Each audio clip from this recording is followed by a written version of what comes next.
What's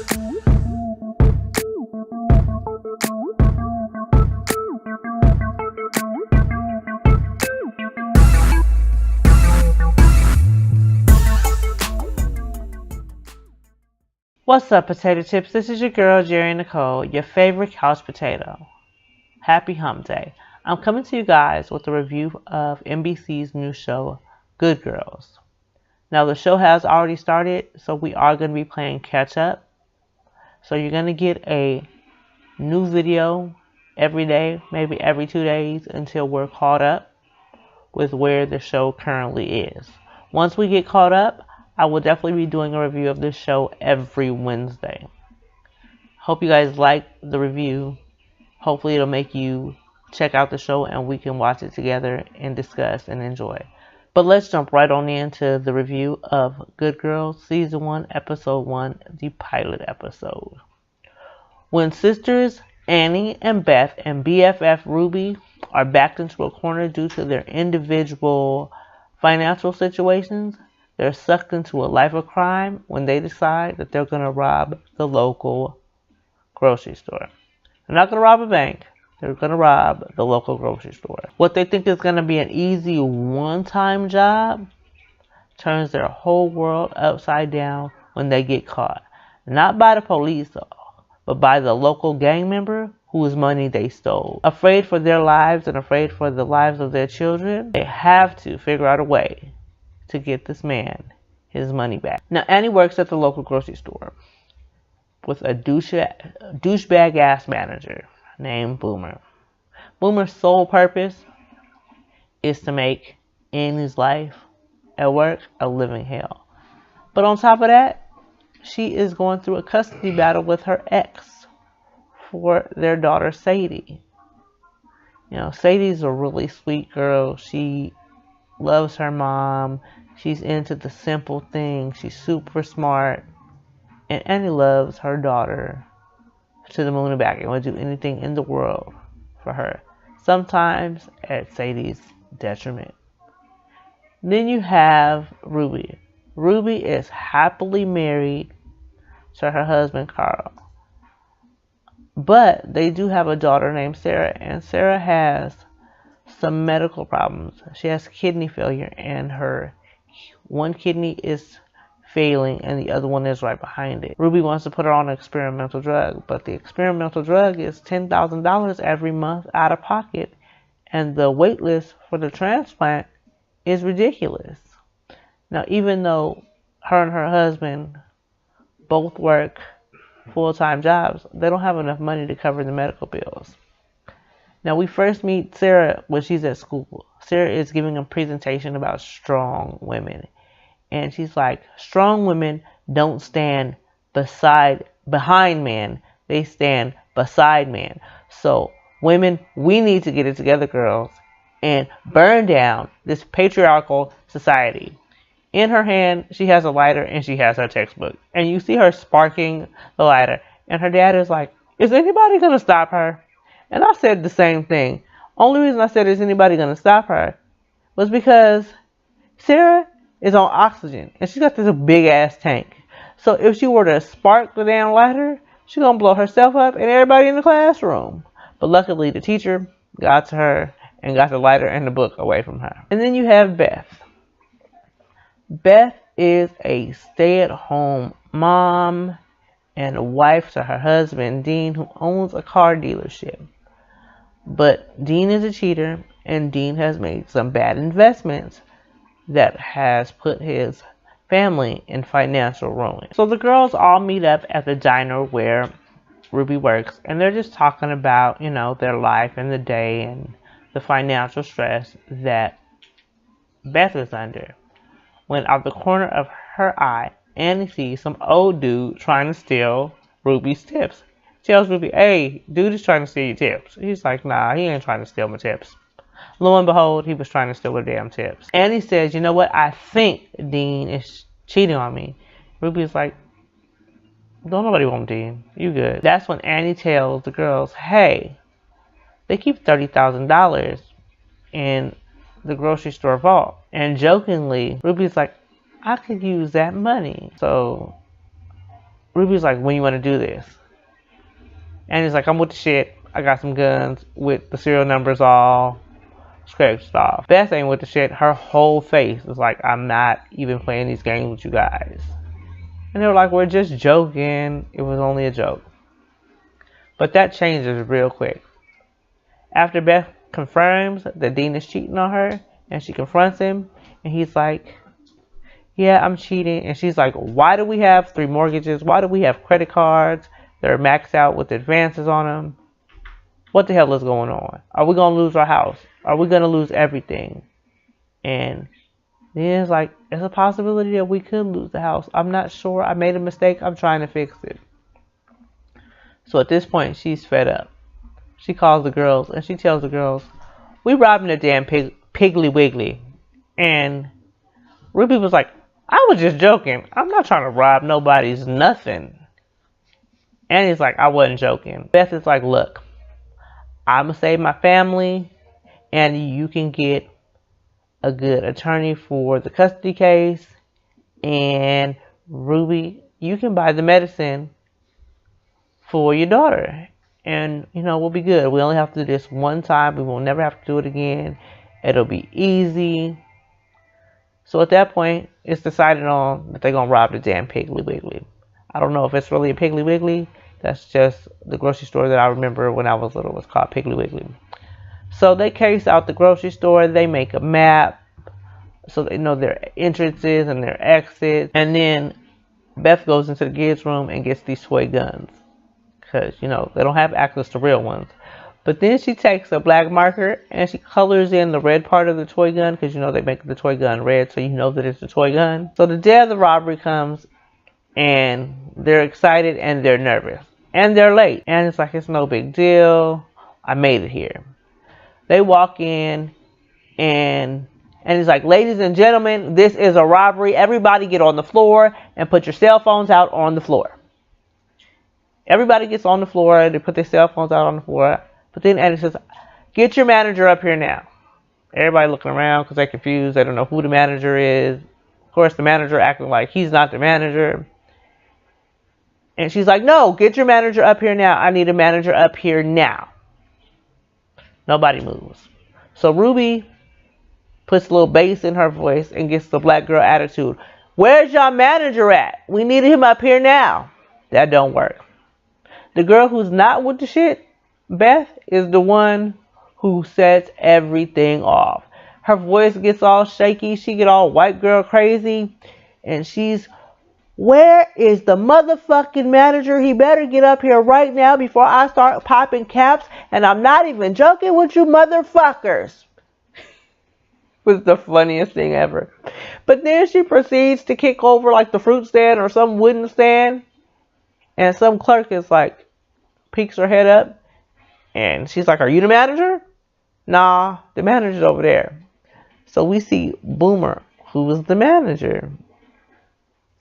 He's scared shitless. But she looks at Boomer and she's like, get up, go get the money, you go with her. Boomer's not moving fast enough at the safe. So Annie decides she gonna take all the damn money out the safe. But when she goes to take all this money out, Boomer notices this big ass tattoo. And the only person that he knows that has a big ass tattoo that says everybody needs a little love or something of that nature is Annie. So now he knows that Annie is robbing the damn grocery store in which she works at. And those are her homegirls up there. Meanwhile, in the front of the store, they nervous because they don't know what the hell is taking so long. And your girl Beth is over here talking to a little kid in the store who's next to her mama, talking about how old are you? Let me guess. Do you watch Doc McStuffins? You're robbing the grocery store. You're not supposed to be talking to people because if the police ask questions, they're going to be like, she asked about Doc McStuffins. Like, come on, girl. Think this through. I understand that you're a mom and mommy instinct kicked in when you saw the little girl, but shut up. And then you got Ruby like, yeah, we used to watch Doc McStuffins in the joint. No. You couldn't have came up with anything better than we used to watch Doc McStuffins in the joint. Who in the hell is in prison watching Doc McStuffins? But whatever. After the robbery, they get back to Beth's house. And Beth is freaking out. She's like, oh my God, I robbed the grocery store. Oh my God, I robbed the grocery store. Ruby's just wondering, did they get the $30,000 so they can split the $30,000 and go on with their life? Annie's like, we got way more than $30,000. It's $500,000 on this table. That's when Ruby just loses it. $500,000? What are we going to do? Because maybe they don't investigate 30,000, but they damn sure going to investigate $500,000. Nobody spend any money. Nobody. We need to figure out what we're going to do and how we're going to make this not look so suspicious. Okay? Everybody's like, okay, except for Annie. Ruby's like, okay, you're not going to spend no money. She's like, okay. Of course, everybody spends money because I would spend the money. Not all of it. Maybe some of it. But you don't pull what Annie pulls and goes and buys a Porsche and your daughter a laptop so that you can impress her when she's not even impressed by all of that stuff. Annie pays off the mortgage for the house and she gives $5,000 to the mistress and tells her to be gone. You would think that Ruby buys the medicine because that's what I would have done. I would have really bought the medicine for my daughter. Now remember how I told you that Boomer knows that Annie robbed the Piggly Wiggly? He shows up at Annie's house and he's like, how did you and the girls get the courage to rob the store? Were you guys high on coke? And Annie's like, I don't know what the hell you talking about. And she tries to close the door. But Boomer's like, look, girl, I saw your tattoo. You're the only person that got this tattoo. Annie's still trying to play it off. But Boomer comes in and he's like, I got your back. I'm not going to tell anybody. I'm going to keep my mouth shut. Or at least I'm going to try to keep my mouth shut. Because, you know, I'm lonely. I'm not trying to be crass. But I get really horny. And when I'm horny, I just talk and I talk and I talk. And words just come out of my mouth until I'm satisfied. When I'm satisfied, I won't talk. So pretty much the douchebag blackmails her with sex. So she's like, fuck. I'm going to have sex with this dude because this is my daughter and I need this money. He's trying to be romantical. She's not trying to be all romantical. So she gets down on her knees, get ready to do the thing. But Sadie walks out and saves her. So they play that off. Boomer leaves and he's like, but I'll be back next time. Beth tells Dean that, you know, she paid off the mortgage because he couldn't do it. She wants all the passwords to everything financial. She's going to handle the finances from now on. Dean's like, do I get to stay at the house? She's like, nah, nigga, I get to stay at the house. I paid the mortgage. Your ass is going to stay at a hotel. Get the fuck out of here. Back at Ruby's house, Carl's like, don't you find it strange that we don't have this GoFundMe page up all this time and now some anonymous donor puts a big lump sum of money into it? And Ruby's all like, take it as a miracle. You know, it's a blessing. And they say nothing else about it. Now, later on that day, Beth comes home from the grocery store. She opens up the door, and the dog is at the door. Dog ain't making no noise. He's kind of whimpering a little bit. So she asks if the dog had to go to the potty. Now, she's walking back towards the kitchen, and all of a sudden, you hear this dude say, no, we already took him out. And Beth is shook as fuck. She drops the groceries on the floor.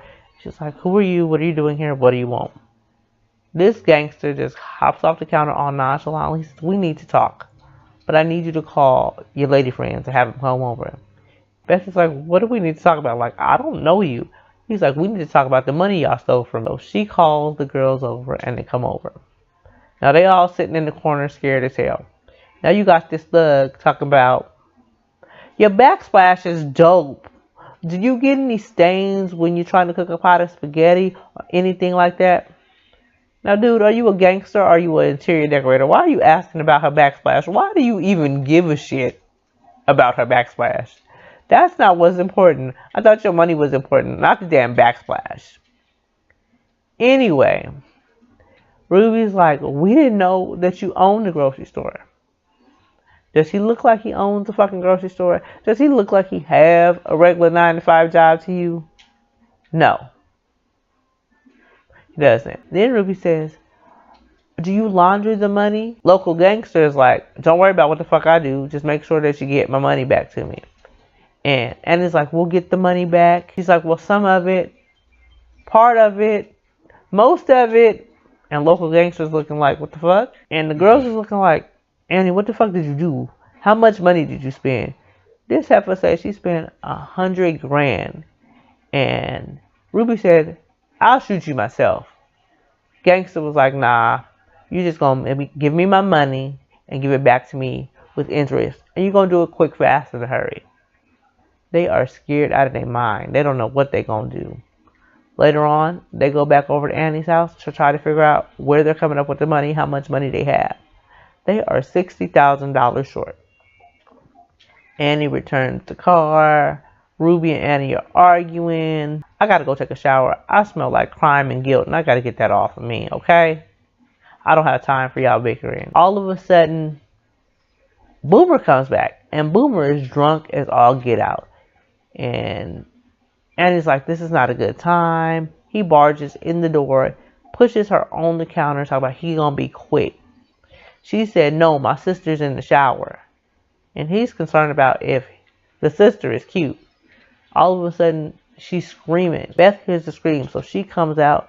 She has still the fake gun, so she pulls the fake gun on Boomer and was like, we're not doing this shit today. Men, you think y'all can do what the fuck you want to do and get away with that shit? Not happening today. Get the fuck out. And Boomer's like, is that real?